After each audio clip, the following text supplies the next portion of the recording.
Beberapa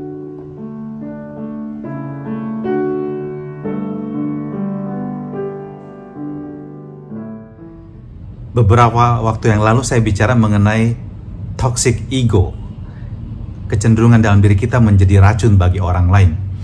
Dan hari ini saya akan bicara mengenai detox yourself. Mari kita membebaskan diri dari racun kehidupan. Beberapa waktu yang lalu di Keuskupan banyak sekali yang namanya Mickey Mouse. Saya tidak menyebutkan nama sebenarnya Mickey Mouse. Dengan melihat gambar ini Anda tahu Mickey Mouse itu apa. Dan Mickey Mouse ini menyerang mobil-mobil yang ada dengan menggigit kabel-kabelnya.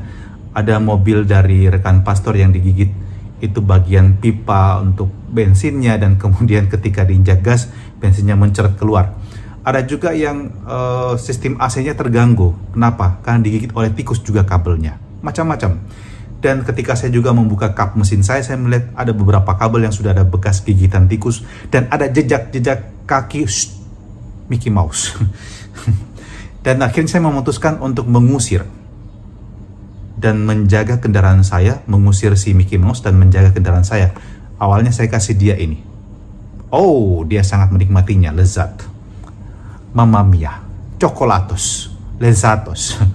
Dan kemudian saya memilih juga produk yang ini. Oh, saya tidak lagi endorse.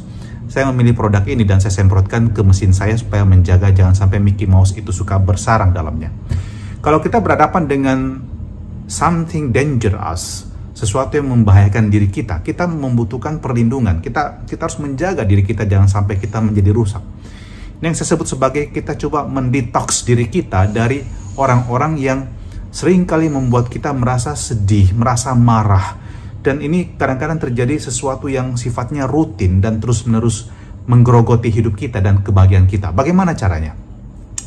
Injil hari ini dari Lukas pasal 11 ayat 42 sampai 46, Yesus berhadapan dengan orang-orang Farisi dan ahli-ahli Taurat yang sebenarnya adalah toksik dalam masyarakat. Mereka itu memanipulasi banyak orang. Juga orang-orang yang lemah dan miskin, mereka manipulasi sedemikian rupa. Mereka memaksakan mereka untuk melakukan kewajiban agama dengan membayar persepuluhan dari hasil-hasil kebun yang ada di pekarangan rumah mereka, sekalipun sangat detail. Dan mereka sendiri tidak melakukannya sedemikian rupa. Atau juga orang ahli-ahli kitab itu yang kemudian juga ahli Taurat itu mengajarkan kepada orang-orang mengenai apa yang dikatakan oleh Musa, tapi mereka sendiri tidak melaksanakannya dengan benar. Dan bagaimana kita berhadapan dengan orang-orang seperti ini? Yesus dengan sangat jelas menunjukkan sikapnya. Kita bisa memetik, saya memiliki 7 hal bagaimana kita bisa mendetox diri kita dari orang-orang yang merugikan kita, yang membuat kita selalu merasa diracuni. Pertama, don't expect them to change. Kadang-kadang kita tidak bisa mengharapkan, bahkan don't force them to change. Kadang-kadang kita tidak bisa memaksa mereka untuk berubah. Karena mereka tidak termotivasi oleh sesuatu yang baik bagi diri mereka sendiri ataupun untuk membangun relasi yang baik. Mereka hanya kadang-kadang memanipulasi kita dan terus-menerus memanipulasi kita dengan membuat kita marah dan kecewa. So, yang paling gampang adalah let them go. Yang kedua, maintain boundaries. Seperti tadi saya katakan, saya membuat boundaries, saya membuat batas. Saya membuat batas antara mobil saya dengan Mickey Mouse, dengan memberikan ini dia pada Mickey Mouse ini, atau memberikan ini pada Mickey Mouse. Dan itu membuat boundaries. Kenapa? Karena orang-orang yang seperti ini, toxic people, itu hanya memanipulasi kita. Dan hati-hati, Anda bisa dimanipulasi habis-habisan. Maka berikan batas toleransinya di mana. Jika itu merupakan orang yang terlibat dengan Anda dalam sebuah relasi, misalnya pasangan Anda, berikan batasannya. Saya tidak akan membiarkan diri saya dimanipulasi olehmu. Cukup, saya tidak mau dilukai. Yang ketiga, don't let yourself be pulled into crisis. Jangan biarkan diri Anda masuk ke dalam sebuah krisis karena orang tersebut. Karena orang-orang yang seperti ini, toxic people, mereka berperilaku seolah-olah mereka membutuhkan Anda, tetapi they make drama. So, mereka mencoba untuk menarik atensi Anda, perhatian Anda, dan kemudian memanipulasi Anda untuk memenuhi kebutuhannya. So, kamu harus sadar bahwa yang kamu hadapi, they are not genuine person. Mereka bukan orang yang sesungguhnya. Mereka itu memanfaatkan Anda.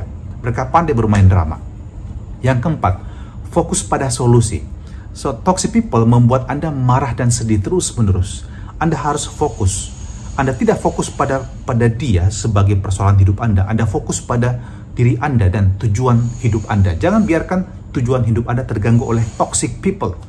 Yang kelima, learning to accept your weaknesses. Belajar untuk menerima kelemahan Anda sendiri.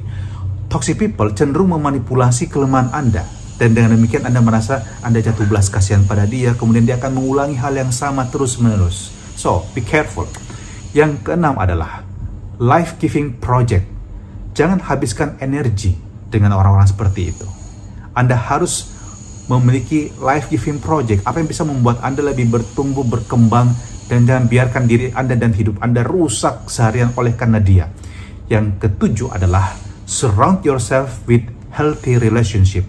Milikilah relasi-relasi yang saya katakan sebagai life-giving dan memberikan kepada Anda kekuatan. Jadi bangunlah relasi dengan sahabat, dengan orang tua, dengan pasangan, dengan siapapun juga, dengan sahabat-sahabat Anda bisa mendapatkan kekuatan. Anda punya hobi yang membuat Anda bahagia, happy. Anda memiliki aktivitas yang dapat memberikan pada Anda inspirasi yang baru. Anda mendengarkan renungan-renungan orang lain yang memberikan Anda inspirasi, dan dengan demikian Anda bisa menjadi life-giving person dan bukan toxic people. Mari kita berdoa.